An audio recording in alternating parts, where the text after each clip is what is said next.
সালাম আলাইকুম, আশা করি সকলে ভালো আছেন। বেশি একটা ভালো না, বাইরে অনেক বৃষ্টি। দেখতে পাচ্ছেন আমার ছোট্ট একটা ঘর এখানে, একদম অল্প একটা ছোট্ট কয়টা হাঁড়ি পাতিল আছে, একা একা রান্না করে খাই।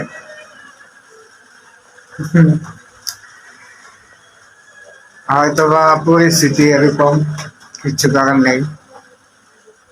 এতটুকু সামান্য কিচ্ছু, আর কোনো কিছু নেই। তবে আল্লাহ চাইলে একটা সময় ভালো পরিস্থিতিতে নিতে পারবে। তো এই আর কি, কষ্ট করা জীবন একদম। যাই হোক, দোয়া করবেন সবাই আমার জন্য, যেন একটা সময় ভালোভাবে ভালোভাবে চলতে পারি। এই আর কি। টাটা।